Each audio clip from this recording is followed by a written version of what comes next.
great question. As we all know, the MEA region is well known for its tech-savvy population, with over 90% owning smartphones in certain countries. So naturally, people tend to shop online, and they're familiar with online shopping and e-commerce and digital payments. So as people familiarize themselves in this type of environments, in the online environments, they're naturally going to start looking for other payment methods as they are made available online. So we do think that, first of all, according to some research that we've done, is a lot of consumers would avoid merchants that do not offer any digital payments. Like 61% say that they wouldn't. So first of all, cash is on the decline naturally. Digital payments will continue to grow. And within digital payments, payment methods that ensure better encryption, like Apple Pay, Google Pay will be on the rise, and also Click to Pay. So I also believe that the beauty about digital payment is it enables new payment flows or new payment products to be generated on top of it. So a good example is buy now, pay later.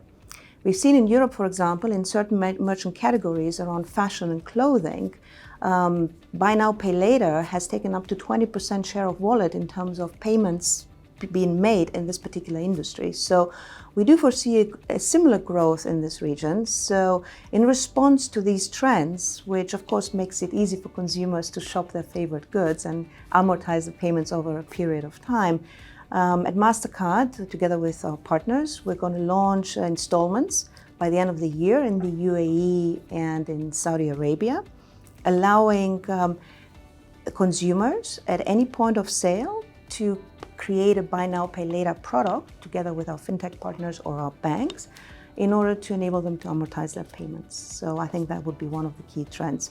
So I guess in summary to your questions, cash is out, digital payments is up, and forms of digital payments that make it easier for consumers to purchase the goods that they want, such as buy now, pay later, will be particularly one of the newer trends that we see in the market.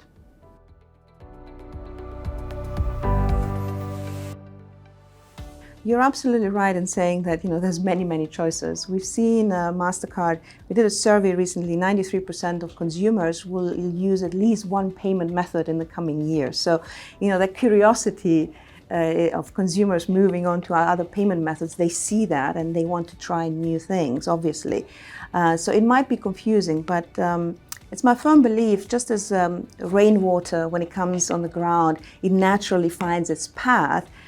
Similarly, different payment options will find their natural use cases. So just to give you an example, when I came to Dubai, I rushed through the airport and I ran into a taxi. I completely forgot to take local currency and I panicked for a moment.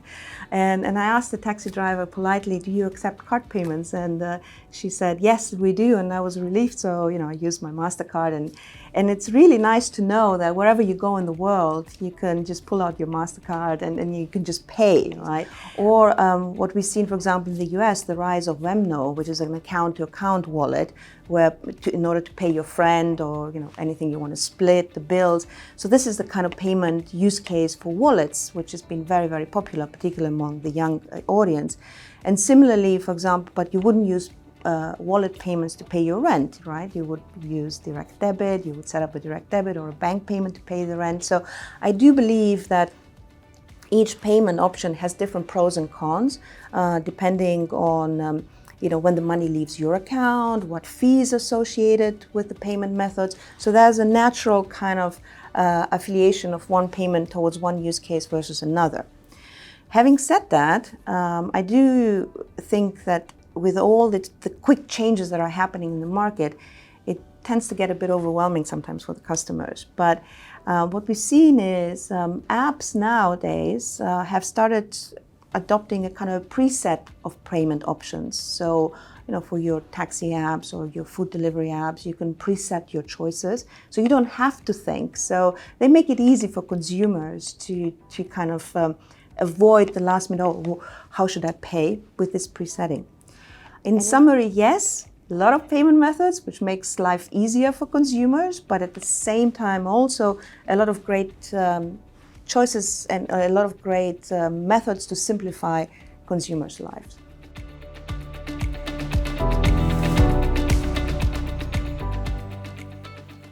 So I think if we look back to what actually happened with COVID, it is absolutely fascinating how overnight we all, whether it's been government, whether it's companies, whether it's you and me in our daily interactions, we all shifted everything online. And with that, our shopping habits and even our daily kind of shopping habits like supermarket shopping, everything moved online. And with the use of digital payments enabling those transactions, I think the impact on the economy was much less than it would have had been if COVID had struck us 10 years ago. So I think 10 years ago, I think we would have suffered a really deep recession as a result, and economic activity would take quite a long time to recover.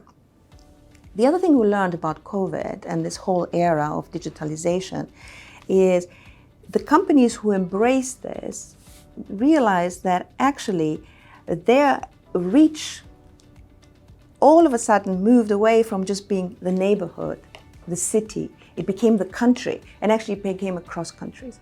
And as a result, I think the whole digitalization that we all embraced during our COVID times does provide the ability to companies to think beyond their sort of narrow borders and expand their businesses. So I do think as a result of all this digitalization embrace, we will see a faster way on recovery. And yes, the other interesting thing about all this is that a lot of governments, while they embrace the digital agenda, they created a very fertile environment for investments in fintech. So we've seen in this particular region, a lot of fintech companies make MENA their home, and that creates jobs, and that creates new companies that might become unicorns one day, and in contributing, if you like, to the economic recovery of the region. The simple answer is no. And it's no because the job of the payment gateway is to provide simplicity to the merchants by taking in all the payment methods that a merchant may want and offering it to the merchant through one simple integration. It's my job to worry about these new payment methods and making sure that they are available on our payment gateway, on the Mastercard payment gateway, so we can send it out to the merchants. So that is the role, and therefore, whether it's open banking, whether it's a wallet, whether it's something else, that's the job of the gateway to make it simple for the merchants. Acquiring banks, and banks in general, are the bedrock of financial services. They are the guardians of the unique asset called the payment account. And they are the ones who actually move the money from A to B. So on that bedrock, you have fintech companies and payment companies flourishing, but ultimately it's the acquiring banks and the banks that are behind that. So when a merchant needs payment solutions for their e-commerce needs, their natural first port of contact will always be the bank. That's where they go, because that's where they get their working capital, their loans. They will naturally go there and say, hey, I want to expand my shop, I want to go online, I want to sell e-commerce, can you help? And this is, I think, where our Mastercard's unique relationship with acquiring banks come into play. We offer to the acquiring banks the Mastercard Payment Gateway solution as a white label solution. So they can offer to the merchants the checkouts in fully white labeled form. But not only that, so what we are bringing in is the full spectrum of acceptance solutions to the merchants. A good example is tap on phone. Across the MEA region, there was an acute need, also fueled by the COVID era, for a very cost-effective way to accept payments, not online, but in person. And so what we did is we sat down, we thought, okay, how can we make this? So we developed tap on phone so merchants can use their smartphones to accept card payments. It's been a big success story. We enabled this on our platform and gave it to our partners to sell to their merchants. So in summary, I would say, we are here to help our acquiring banks to continue to be the bedrock of financial services.